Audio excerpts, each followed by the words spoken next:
पहला हम वास्तविक संख्या पढ़ चुके हैं 10वीं कक्षा में, और दूसरा चैप्टर भी हमने समझा दिया है, द्विघात समीकरण समझा दिया हूँ ना। हाँ जी। तो द्विघात समीकरण के अलावा अब हम तीसरे चैप्टर में है दो चर वाले रैखिक समीकरण। तो देखो, द्विघात समीकरण के बारे में समझा दिया हूँ। दो चर वाले रैखिक समीकरण में मैं एक सवाल समझाऊंगा। जैसे ग्राफ विधि में मैं समझा दिया था कि x का मान 2 बार लेना है, y का भी मान 2 बार लेना है। मैंने ऐसे बना के समझाया था ना ग्राफ विधि में। देखो, कोई समीकरण है तो उसको ऐसे लेंगे, x लेंगे, पहले y लेंगे। अगर x का मान 0 लोगे तो y का मान कुछ ना कुछ निकलेगा, मान लो 2 निकलेगा। फिर अगर हमने x का मान फिर हम y का मान 0 ले लेंगे तो x का मान कुछ ना कुछ निकलेगा, मान लेते हैं कि 4 निकल गया। ऐसे करके लिए थे कि नहीं? तो ये हमने ऐसे करके बता दिए थे। तो एक तो ये हो गई। तो रैखिक समीकरण में फिर हमने ये बताया था कि उसको कैसे रेखा पे काटना है, ठीक है। और वो हम परीक्षा से पहले भी एक बार और रिवाइज करवा देंगे तो आ जाएगा। तो देखो, द्विघात समीकरण हम पढ़े थे। सबसे पहली बात है कि हम ये जानेंगे कि समीकरण क्या है। जैसे 7वीं कक्षा से पढ़ते आ रहे हो बीजगणित में समीकरण, 7वीं में पढ़ते हो, 8वीं में पढ़ते हो, 9वीं में पढ़ते हो, फिर 10वीं में पढ़ते हो। तो ये 10वीं कक्षा वाले के लिए तो उसको पता होना चाहिए 10वीं कक्षा वाले को कि भाई ये समीकरण क्या है और समीकरण कितने प्रकार के हैं। जैसे हम पढ़ते आ रहे हैं 2 नंबर चैप्टर में पढ़े हैं द्विघात समीकरण। अभी हम 3 नंबर अध्याय में पढ़ रहे हैं दो चर वाले रैखिक समीकरण। समीकरण इसमें भी है, समीकरण उसमें भी था। तो ये समीकरण पढ़ने का मतलब क्या है? बीजगणित में क्या इसका काम भी है कोई? तो हाँ भाई, काम है। बिना काम का कुछ नहीं होता, उसका कहीं ना कहीं उपयोग है। तो क्या करेंगे हम कि आज हम पहले एक तो मैं सवाल ये बना देता हूँ कि द्विघात समीकरण जो हम पढ़े थे वो कहाँ काम आता है। वो भी मैं बताया भी था, कई सारे सवाल था, लेकिन इसमें एक सवाल मैं लेता हूँ। जैसे मैं बोलूँ ये द्विघात समीकरण पे मैं चर्चा कर रहा हूँ, 10वीं कक्षा के लिए है। क्लास 10 के लिए, क्लास 10th वाले के लिए देख ले। द्विघात समीकरण में हमने पढ़ाया था। एक तो पहली चैप्टर में हमने मौसा निकालना, HCF निकालना सीखे थे 2-3 विधि से। और दूसरी चैप्टर में द्विघात समीकरण से रिलेटेड था। तो द्विघात समीकरण था, द्विघात समीकरण। तो देखो द्विघात समीकरण में क्या था। तो मैं एक प्रश्न बनाता हूं और ये द्विघात समीकरण का रूप ले लेगा। समस्या बनाता हूं, उस समस्या को समीकरण में व्यक्त करेंगे। तो पहले हम ये सीख लेते हैं कि जैसे हम 7th क्लास में सीखा था, आपने 8th क्लास में सीखा था। विनीत यहाँ ध्यान दो, तुम दोनों कहाँ? बंद करो, उसको बंद करो, यहाँ ध्यान दो। मैं समीकरण पे चर्चा कर रहा हूँ, तुम अपने काम में व्यस्त हो भाई। इतिहास, भूगोल, नागरिक हो गए। तो 9th में भी हम यही देखते हैं। 7वीं, 8वीं, 9वीं में हम पढ़ते आ रहे हैं समीकरण को। किसको? तो भला ये समीकरण है क्या? ये सारी चीज़ें पता होनी चाहिए 6ठी कक्षा वाले को, 8वीं कक्षा वाले, 7वीं वाले को, 8वीं वाले को, 9वीं वाले को। तो देखो, हम जैसे एक चीज़ बनाते हैं, हमने यहाँ पे ले लिया कि x + y बराबर, हमने यहाँ पे ले लिया 6। कितना ले लिया? तो यह एक समीकरण है। इस समीकरण का नाम है दो चर वाला रैखिक समीकरण। यही हम 10वीं वाले को पढ़ाएंगे। तो इसको समीकरण कहते हैं। समीकरण का मतलब सीधे सीधे शब्दों में समझो कि तराजू। तराजू समझते हो? तराजू तुम लोगों ने देखा है। देखो, ये डंडा हो गया तराजू का, इस बीच में हो गया, और तुमको मालूम है इसमें 2 पलड़ा होता है कि नहीं होता है? तो तुम बताओ कि ये बराबर तब होएगा जब इसमें 5 kg का एक बैठखारा रखा है, 5 kg का। तो इसमें आम डालो या अमरूद डालो या गेहूं डालो या चावल डालो, जब इसमें 5 kg बराबर हो जाएगा तब दोनों बराबर होएगा। तो समीकरण का मतलब ये है कि ये जितना इस तरफ बराबर होना है उतना ही उस तरफ होना चाहिए। तो इस तरफ 2 अज्ञात राशि दिया गया है। 2 अज्ञात कहता है x + y बराबर 6। क्या कह रहा है? x + y बराबर, बोल भी ले भाई, x + y बराबर 6। मतलब 2 संख्या को हम जोड़ेंगे तो 6 हो जाएगा। क्या हो जाएगा? तो इस तरफ तो 6 है, 6 किलो है। इस तरफ 2 वस्तु रखो, चाहे 3 किलो रखो चाहे 3 किलो रखो, बराबर बराबर। अगर मान लेते हैं हम, अगर मैं मान लेता हूं x बराबर आलू और y बराबर मान लेता हूं मैं टमाटर। मान लिया रे? हाँ जी। तो देख लो, अगर हम 2 केजी आलू लेते हैं तो कितना केजी टमाटर लेंगे तब जाकर 6 किलोवा होएगा? तो 4 केजी तो बराबर 6। तो देख ले 6 बराबर 6 है कि नहीं? तो इस वाले को बायां पक्ष बोलते हैं, इस वाले को दायां पक्ष बोलते हैं। तो इसको अंग्रेजी में बोलते हैं LHS, LHS बराबर RHS। ये इसका क्या है? ये हमारे गुरुजी जब हमको पढ़ाते थे ना, तो जिस तरह से हम तुमको व्याख्या देके कॉलेज के प्रोफेसर की तरह पढ़ा रहा हूँ, जैसे मुझे लगता है मैं तो एक अध्यापक भी नहीं हूँ स्कूल का, दुर्भाग्य से, और भविष्य में बन भी नहीं पाऊंगा, क्योंकि मेरे पास इतना पैसा ही नहीं मैं BEd और DLEd करूँ और कोई अध्यापक बन जाऊँ किसी स्कूल का, ही नहीं, मेरे बस का बात नहीं है। चाहे कितना भी इंटेलिजेंट हो, तुमको बैठने नहीं देगा जब BEd और DLEd नहीं करोगे। इंटेलिजेंट के साथ साथ आज के समय में पैसा भी होना चाहिए, जबकि ये पहले नहीं था, अंग्रेजों के आने से पहले नहीं था ऐसा। तुम इंटेलिजेंट हो, आ जाओ, तुमको काम कंप्यूटर चलाने आता है, कंप्यूटर के डिग्री नहीं है, आजा कंप्यूटर चला, पैसा ले। कितना पैसा, कितना ज्ञान है कंप्यूटर को, उसके आधार पर पैसा ले। आज जाओ कंप्यूटर चलाने के लिए, नहीं चलाने देगा, डिग्री भी मांगेगा। नौकरी के लिए परीक्षाएं पास करी, बहुत सारे चीज़, कितना भी ज्ञान है तुमको लेना देना नहीं। इसी तरह से तो मैं तो कभी अध्यापक बन नहीं सकता सरकारी, क्योंकि सरकार ऐसे व्यवस्थाएं बना के रखी है। और बाकी जो सिगरेट पीते हैं, दारू पीते हैं, शराब पीते हैं, मेरे बिहार में अध्यापक के कुर्सी पर बैठ के जमा रहा है, खूब पैसे लुट रहा है। चलो, तो LHS RHS। तो देखो लेफ्ट हैंड साइड क्या है? लेफ्ट हैंड साइड मतलब बायां हाथ तरफ, और RHS मतलब राइट हैंड साइड मतलब दायां हाथ तरफ, बायां हाथ तरफ, दायां हाथ, बायां तरफ, दायां तरफ। समझ में आ गया? तो इसमें हाथ जोड़ दिया है। हैंड माने क्या होता है? हाथ होता है। तो ये तो बराबर है LHS बराबर RHS।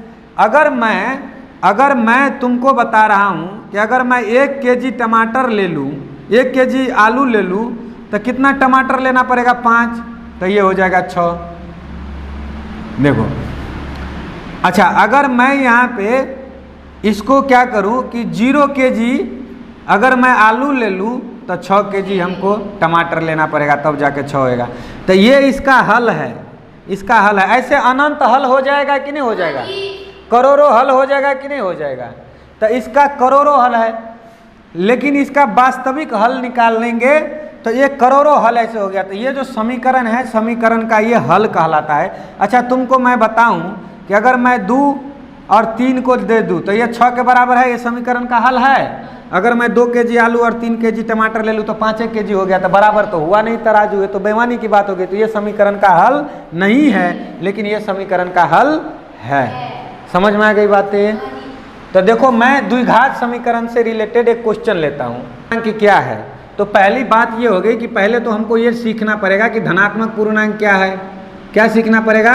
धनात्मक पूर्णांक क्या है। तो मैं तो बता दिया हूँ ना। तो धनात्मक पूर्णांक क्या है? क्या है बताओ, बोल भाई। धनात्मक पूर्णांक के बारे में 50 कक्षाएं रिकॉर्ड है यूट्यूब पे। क्या है? 1 से लेकर के अनंत तक की संख्या धनात्मक पूर्णांक नहीं है। यहाँ से शुरू होती है 1 2 3 4 5 6 7 ऐसे करके अनंत तक चली जाती है। धनात्मक पूर्णांक नहीं है। तो दिमाग नहीं काम करता, क्योंकि वो पढ़ाया नहीं। इस बात से मैं भी सहमत हूँ, लेकिन मैं पढ़ा रहा हूँ फिर भी मेरे ऊपर में रिकॉर्डेड वीडियो कक्षा में भी झूठ बोलेगा। तो 1 से लेकर अनंत तक जाने वाली संख्या क्या है? तो कहते हैं 2 लगातार धनात्मक पूर्णांकों का। तो 2 लगातार धनात्मक पूर्णांकों का संबंध क्या है? ये देख, 1 में जोड़ते हैं 1 तब क्या होता है 2, फिर 2 में जोड़ते हैं 1 तब क्या होता है 3, 3 में जोड़ते हैं 1 तब क्या होता है 4। संबंध देख रहा है। अगर एक धनात्मक पूर्णांक मैं मान लेता हूँ 2 लगातार कहता है, तो लगातार है कि नहीं? 1 और 2 3 4 5 6 7 लगातार है कि नहीं? यहाँ लगातार है कि नहीं? बीच में गैपिंग तो नहीं है, लगातार है ना।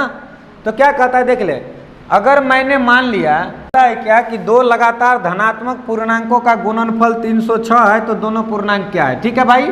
तो देख लो, गुणनफल तुमको लगातार पूर्णांक धनात्मक पूर्णांक क्या है ये पता चल गया, लगातार धनात्मक पूर्णांक पता चल गया। तो गुणनफल क्या है? तो देखो, गुण्य गुण्य गुणक बराबर क्या हो जाएगा? गुणनफल। तो देखो, 2 लगातार धनात्मक पूर्णांक जैसे मैं मान लेता हूँ कि 5 लेता हूँ और गुने 6 लेता हूँ, तो 6 पंचे 30 हो गया। तो ये 2 लगातार धनात्मक पूर्णांक है कि नहीं? 5 के बाद 6 है और 6 से पहले 5 है, लगातार हुआ कि नहीं हो गया? तो ये सवाल क्या कर रहा है? 2 लगातार धनात्मक पूर्णांकों का गुणनफल 306 है, तो दोनों पूर्णांक क्या है? समझ में आ जाता है। देखो, 1 से 5 से बड़ी है 6, कितनी बड़ी है? तो देखो 5 गुने है 5 जोड़ 1, यही है ना? यही है ना? तो देखो इसको अगर हम बराबर है 30, तो देख लो, देखो 5 × 25 जोड़ 5 × 5, तो देख लो 30 बराबर 30 हो गया कि नहीं? ये समझ में आया फॉर्मेलिटी? ऐसे कर सकते हैं 5 गुने 5 जोड़ 1 कर सकता हूं ना, मुंह लटका के क्यों बैठा है? तो 5 गुने 5 जोड़ 1 कर सकता हूं, तब भी 30 हो गया, दो संख्या। ये समझ में आ गया फॉर्मेलिटी? तो देखो 30 बराबर 30 यहाँ हो जाएगा, तो देखो ये तो हो गया। तो अब देख ले, कहता है क्या कि दो धनात्मक पूर्णांकों का गुणनफल 306 है, तो दोनों धनात्मक पूर्णांक क्या होगा? तो देखो अगर मैं मान लेता हूं कि कोई एक धनात्मक पूर्णांक है, यहाँ देख ले, यहाँ अगर कोई धनात्मक पूर्णांक क है, ये पहला, तो इसके जस्ट बाद दूसरा धनात्मक पूर्णांक क्या हो जाएगा? क प्लस 1 होएगा कि नहीं होएगा? होएगा कि नहीं? अगर पहला धनात्मक पूर्णांक क है तो दूसरा क्या हो जाएगा? क प्लस 1। क्यों हो जाएगा? क्योंकि देख लो, अगर पहला धनात्मक पूर्णांक 5 है तो उससे अगला धनात्मक पूर्णांक 5 जोड़ 1 6 होगा कि नहीं होगा?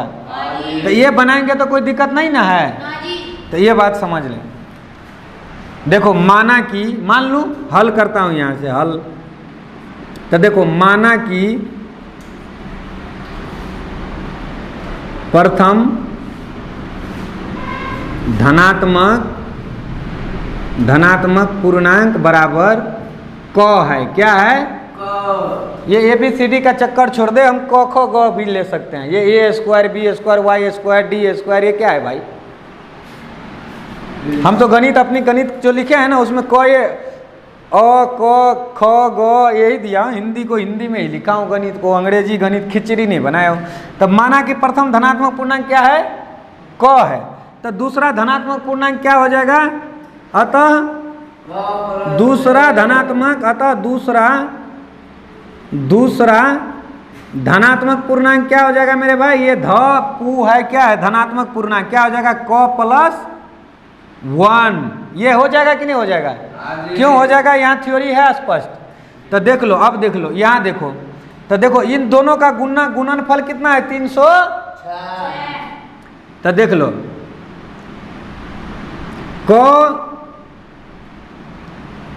को गुना करते हैं क प्लस 1 से, मतलब इन दोनों को गुना करते हैं तो 306 होता है। कितना होता है?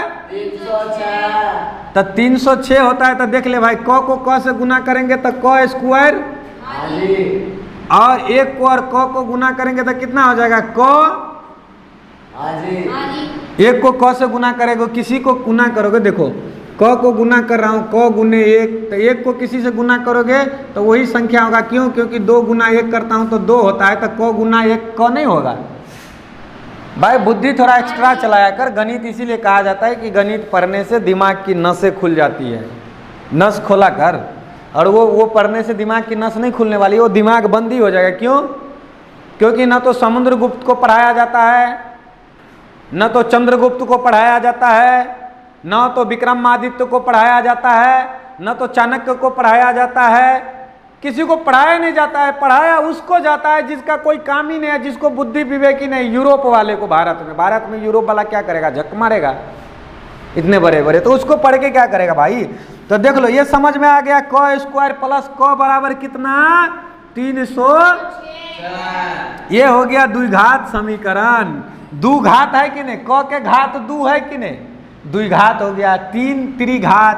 देखो ये क्या है? 2 के पावर में 2, तो 2 का घात कितना है? 2 है। 2 के पावर में 3, इसका मतलब क्या? इसका मतलब हुआ 2 गुने 2 मतलब 4। इसका मतलब क्या हो गया? 2 गुने 2 गुने 2 मतलब क्या? 2 दूना 4 दूना 8।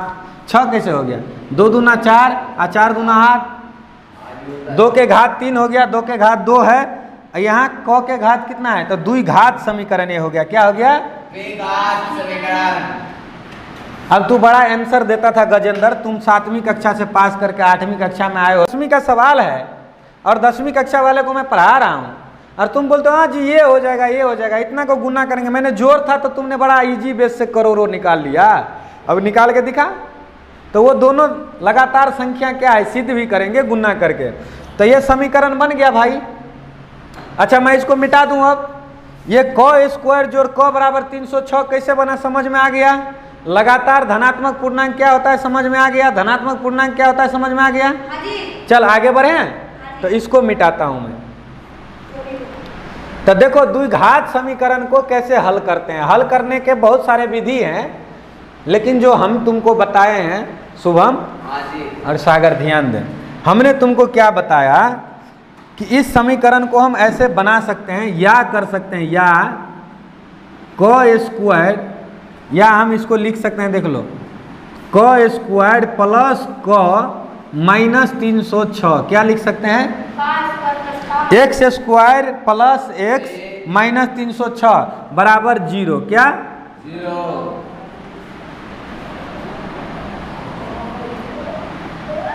हमने क्या कहा था कि ये दो ऐसे पद को, इसको ऐसे तोड़ो, क्या करो, तोड़ो मतलब बीच में से अलग करो, बीच में से अलग करो, और उसको अगर हम क्या करें, गुना करें तो 306 हो जाए, और जोड़े तो क हो जाए। क्या करें, गुना करें तो 300 और जोड़े तो 1 हो जाए। तो देखो कैसे करोगे इसको, माइनस 306 को, है संभव। देखो ऐसे करेंगे, 306 को पहले हम गुणनखंड करते हैं, ठीक है, अभाज्य गुणनखंड करते हैं। क्या करते हैं, अभाज्य गुणनखंड इसको कहते हैं। देखो 2 से भाग देंगे तो कितना हो जाएगा, ये हो गया। अब देखो कितना होगा, 3 से तो 17। तो देखो अब क्या बन रहा है ये देख ले, यहाँ से करेंगे, देख ले, 2 गुने 3 गुने 3 गुने 17, ये है। तो देख ले ऐसे, देखो इसको हम बीच, इसको तोड़ने का संख्या सिखाते हैं कैसे टूटता है, देख ले। तो देख लो, 3 दूना 6, 3 दूना 6 और 36 18 गुने। तो देख लो ऐसा क्यों बनाए शुभम, क्योंकि मान लो इसमें से अगर हमको प्लस में 1 चाहिए, प्लस में क चाहिए, तो देख लो अगर हम 18 में जोड़ देते हैं माइनस 17 को, तो 1 आ जाएगा कि नहीं आ जाएगा, आ जाएगा कि नहीं आ जाएगा। और 1 का मतलब है क है, तो इसका मतलब क्या है, 1 भी है, 1 को ही मान लिया क, 2 को भी मान लिया क, ये समझ में आ गई बात है। तो ये आ गया। तो देख ले, तो इसको कैसे लिखेंगे, बीच वाले पद को तोड़ेंगे, तो देख लो कैसे लिखेंगे। तो इसको देख लो, लिखेंगे हम क स्क्वायर प्लस 18 क जो क माइनस 17 क माइनस 306। अब देखो इस दोनों को एक जगह लेंगे और इस दोनों में से एक जगह लेंगे, तो ना देखो, तो 17 गुने क है और क गुने क स्क्वायर है, तो इसमें भी क है। तो देख लो, तो ये हो जाएगा, क को अगर हम बाहर लेते हैं, अगर हम क को बाहर लेते हैं, तो यहाँ हो जाएगा क जोड़ 18, क्या हो जाएगा, क जोड़ 18 हो गया। अच्छा इसके बाद इसको मिटा देता हूँ, क जोड़ 18 समझ में आ गया, ये कैसे हो गया। आप देख लो, इसमें से लेंगे, तो देखो अगर इसमें से अगर हम माइनस 17 ले लेते हैं कोमा, क्या लेते हैं, माइनस 17 लेते हैं कोमा, तो तुमको मालूम है इसमें क्या बन जाएगा, क जोड़ 18 हो जाएगा, क जोड़ 18 बन जाएगा शुभम।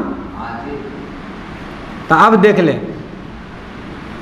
क माइनस 17 इक्वल टू हो जाएगा क जोड़ 18। तो अब इस समीकरण को हल करेंगे, तो देख लो, तो क का मान यहाँ पे कितना होगा,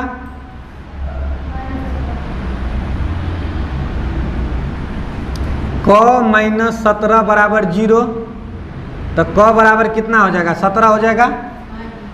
और उधर अगर जाएगा तो देख लो, वो इसको ये तो एक क निकल गया 17, क कितना निकल गया, तो क हमें 17 निकल गया। तो 17 में 1 जोड़ देंगे, क्या माना था कि माना कि प्रथम धनात्मक संख्या क है, तो क कितना निकल गया, 17, तो 17 जोड़ 1 तो 17 और 18 को गुना करके दे, अतः दोनों संख्या क्या हो जाएगा, अतः दोनों लगातार धनात्मक पूर्णांक क्या हो जाएगा, धनात्मक पूर्णांक क्या हो जाएगा 17 और 18। तो 17 को 18 से गुना कर दे मेरे भाई, अगर 306 नहीं हुआ तो तुम मुझे जो कह दे। हो गया कि नहीं हो गया? अच्छा, ये हल हो गया कि नहीं हो गया? ये बीच वाले पद को कैसे तोड़ेंगे ये भी समझ में आ गया कि नहीं आ गया? एकदम इजी बेस में समझ लिया। सो क्यों रहे, रात में नहीं सोया था? सुबह बात समझ में आई? तो देखो, प्राकृतिक संख्या धनात्मक पूर्णांक को 10वीं कक्षा में कैसे, भाई मेरा इतना एक्सपीरियंस है कि मैं 400 बच्चों को कोचिंग पढ़ाया हूँ, मैं देखा हूँ कि इतना है, और मैं भी अपने जीवन में देखा हूँ कि गणित में मुझे धनात्मक पूर्णांक मालूम नहीं, ऋणात्मक मालूम नहीं, और गणित का अध्यापक डबल MA करके रखा है, ये फलना बाबू चिलना बाबू गणित वाले हमारे सब साथी कर रहा है, और भाई समझ रहा हूँ कुछ नहीं, ना ये समझ रहा हूँ ना बी, क्योंकि सवाल को तोड़ करके समझाने में घंटों लग जाती है, एक सवाल सिखाने में पढ़ाने में तो भाई पूरी गणित पढ़ा दो 1 महीना में पढ़ा दूंगा मैं, क्योंकि मैं 90 दिन में पहली से 10वीं कक्षा खत्म करने का एक किताब लिख चुका हूँ, 360 पेज की पुस्तक। तो कहने का मतलब ये समझ में आ गया, ऐसे निकालेंगे। अब तुम ये द्विघात समीकरण सीख लिया, हम अभी चर्चा कर रहे थे 2 चर वाले रैखिक समीकरण पर। किस पर? 2 चर वाले रैखिक समीकरण पर। ये समझ में आ गया द्विघात समीकरण, ऐसे मैं समझा चुका हूँ द्विघात समीकरण का पद तोड़ के, लेकिन इसको ऐसे तोड़ करके बना लेना। समझ में आ गई बातें? चलो अब चलो ये इधर ध्यान दो। तो 2 चर वाले रैखिक समीकरण क्या है? नमस्ते जी और बढ़िया हो? बस मैं कक्षा से बाहर आता हूँ फिर मिलता हूँ। तो 2 चर वाले रैखिक समीकरण कितने वाले? तो चर और अचर मैं समझा दिया हूँ। चर क्या है? चर क्या है? जिसका मान बदलता है, और अचर क्या है? जिसका मान नहीं बदलता है। जैसे 1 से लेकर के 1, 2, 3 से लेकर के अनंत तक अचर है, -1, -2 से लेकर अनंत तक अचर है, 0 अचर है। समझ में आ गया? ये सब अचर है। लेकिन अ से लेके ज्ञ तक क्या है? अ से लेके ज्ञ तक क्या है? ज्ञ तक क्या है? ये है चर। क्या है? चर। श्री क्या है? स्र क्या है? चर है। र क्या है? चर है। ठिट्टा क्या है? चर है। बिट्टा क्या है? चर है। ये कुछ भी मान लेंगे तो वो सब चर है। समझ में आ गया? जैसे हमने मान लिया कि क जोड़ क + 1, तो क जो है वो चर है। क्या है? अचर, जिसका मान बदलता नहीं है। चर अचर मैं सिखा चुका हूँ बीज गणित में 7वीं 8वीं 6ठी वाले, ध्यान दे। तो 2 चर वाला कहता है, तो देख लो, जैसे हम x + y करते हैं तो इसमें 2 चर है। कितना है? 2। क्यों? क्योंकि x अपना है और y अपना है। तो x + y अगर मैं यहाँ पे कर दूँ 5, तो ये 2 चर वाला रैखिक समीकरण था। रैखिक समीकरण उसे कहते हैं जिसका घात केवल 1 हो, इसके पावर में कुछ नहीं है। x के पावर में तो कितना है? 1 है। जोड़ y के पावर में कुछ नहीं है तो कितना है? 1 है। तो 1 को हम लिखते नहीं हैं। क्या करते हैं? लिखते नहीं है। ये 2 अलग अलग चर है, x है y है। जैसे हमने क जोड़ ख, तो देखो क जोड़ ख तो 2 चर है, और इसका हमने 10 दे दिया, तो क ख को तो मान होगा ना। तो 2 चर वाला रैखिक समीकरण हम इसमें सीखेंगे। प्रश्न है 3x + 4y = 10।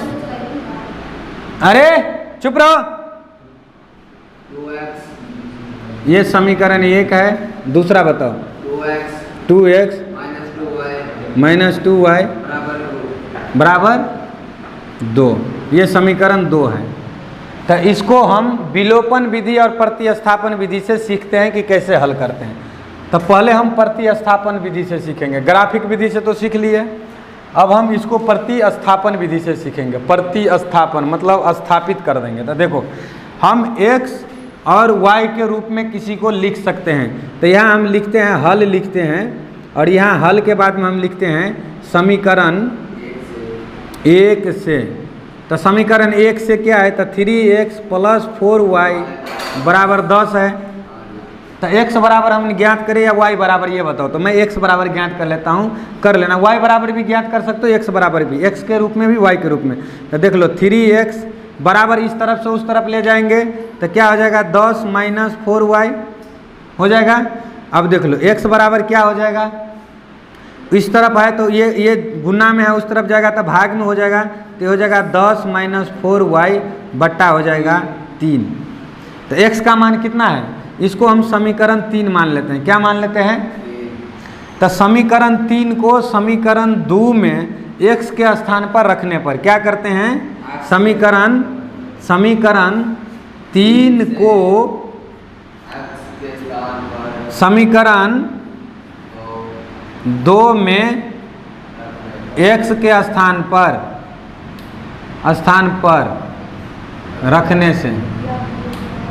रखने पर कर दे, से कर दे, कुछ भी कर दे, चल।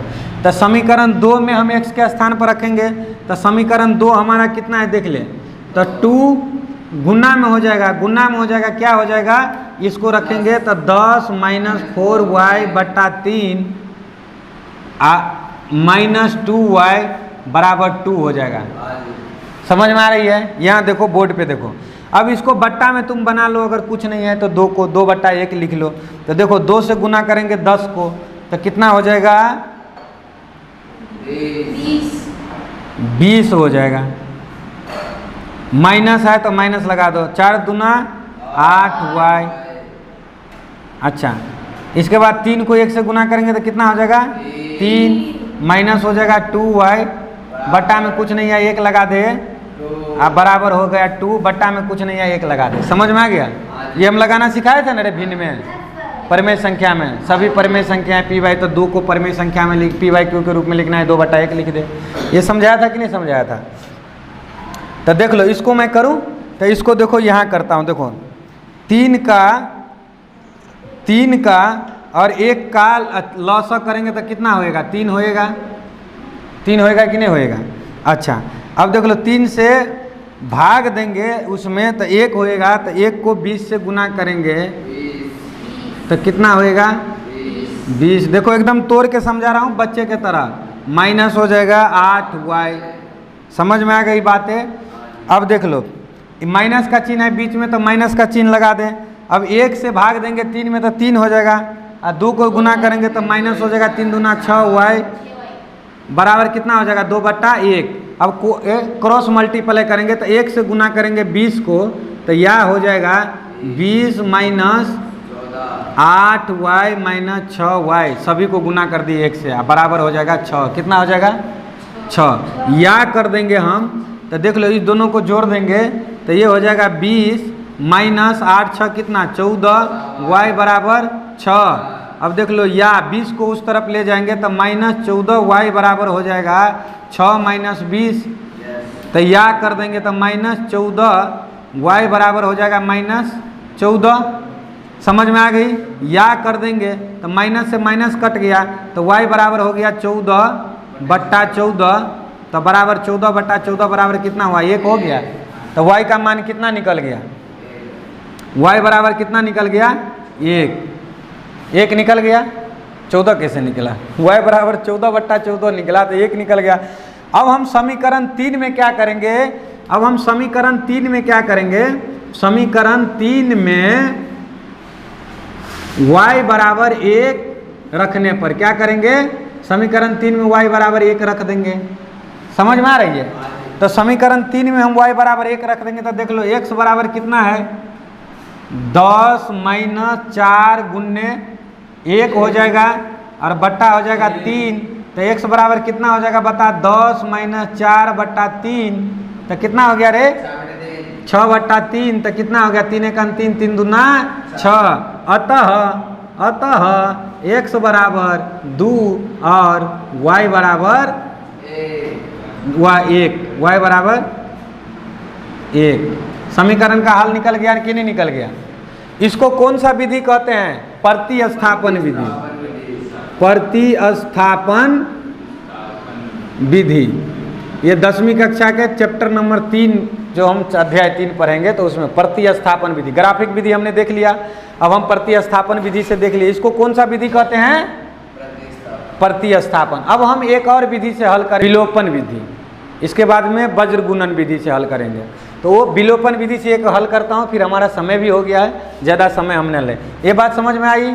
अगर ये बात ना समझ में आए तो बार बार इसी वीडियो को देखते रहना, 2 बार 3 बार में समझ में आ जाएगा। मैंने अरे बच्चे की तरह हमने सिखाया है, ये तो दूसरी तीसरी ये 6ठी 7वीं 8वीं कक्षा से पढ़ते आ रहे हो, ये बच्चे की तरह 10वीं वाले को नहीं सिखाया जाता है, इतना समय लग जाता है हमें सिखाने में। एक एक चीज़ को भाई बट्टा में कैसे हुआ, गुन्ना कैसे हुआ, क्रॉस मल्टीप्लाई कैसे, अरे टीचर का काम है। 10वीं में हमारा टीचर इतना थोड़ी तोड़ के समझाता था, एक ही बार गुन्ना भाग कर दिया, भाई पता नहीं चला कि ये कहाँ से आ गया। 14/14 सीधे, ये बीच वाला सारा क्रिया संक्रियाएं, बीच के क्रियाओं को लुप्त कर देता था, उतना तोड़ के नहीं पढ़ाता था जितना मैं तोड़ के तुमको पढ़ा रहा हूँ। तो प्रतिस्थापन विधि से 2 चर वाले रैखिक समीकरण, ये 2 चर वाले रैखिक समीकरण है, इसका हल हमने देखा। अब हम विलोपन विधि से देखेंगे। किस विधि से? विलोपन विधि। विलोपन विधि से एकदम ये भी आसान है, ये भी आसान था प्रतिस्थापन विधि और वो भी आसान है। तो विलोपन विधि से क्या है वो देख ले भाई। x के गुणांक को, x के पीछे में जो संख्या है उसको x का गुणांक कहते हैं। मान लेते हैं x प्लस y है, तो यहाँ x और y का गुणांक कितना है? x, 1 को x से गुना करेंगे या जोड़ 1 को गुना करेंगे y से, तभी बात बराबरे हो जाएगा, तो x प्लस y हो जाएगा। समझ में आ गया? तो x का गुणांक नहीं कुछ है तब भी इसके पीछे में कितना है? 1। y का गुणांक क्या है? 1, लेकिन अगर पीछे में है तो है। समझ में आ गई?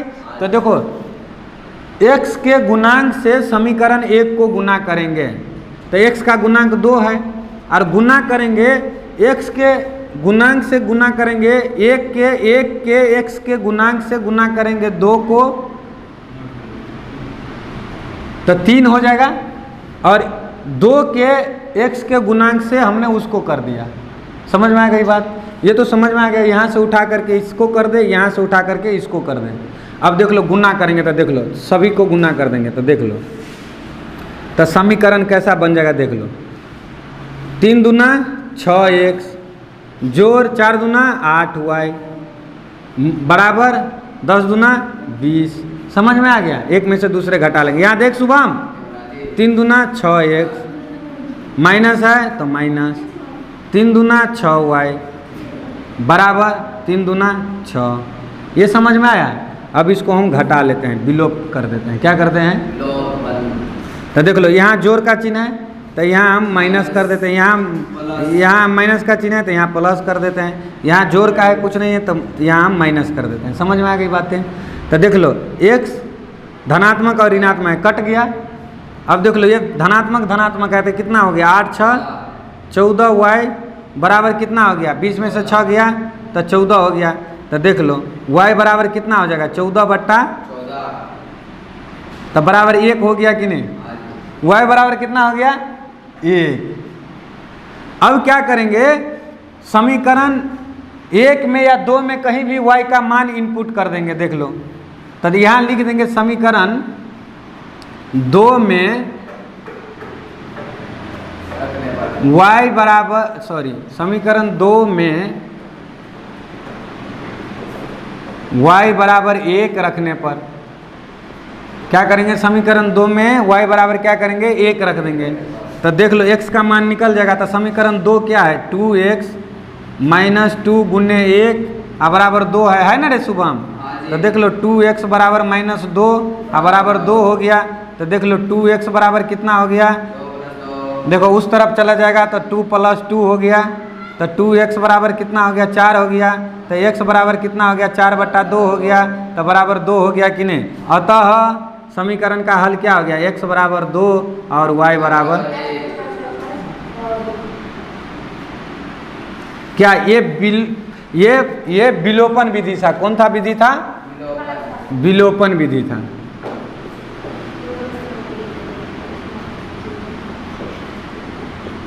अच्छा ये समझ में आया? विलोपन विधि बोर्ड पे हैं?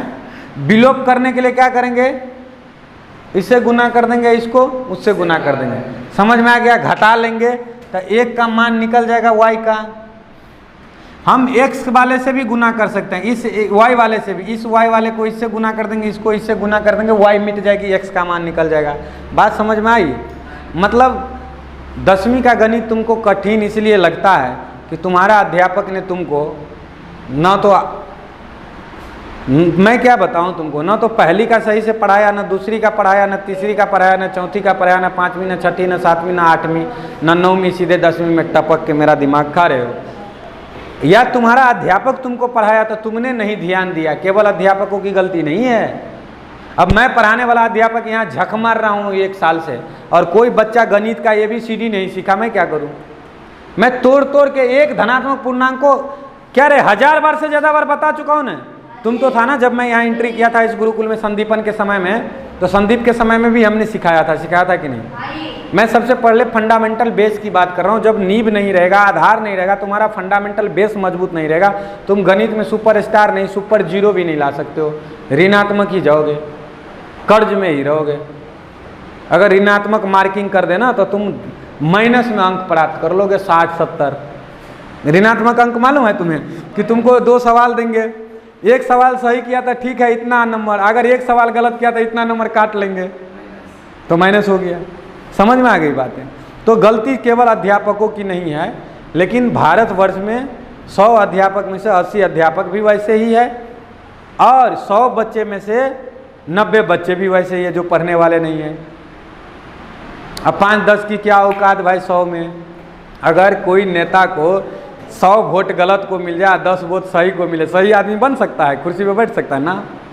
तो ये बात है कि न तो सही विद्यार्थियों की संख्या अधिक है पढ़ने वालों की, न तो पढ़ाने वालों की संख्या अधिक है, ये मेल नहीं खाता है। आज की कक्षा यहीं समाप्त करें।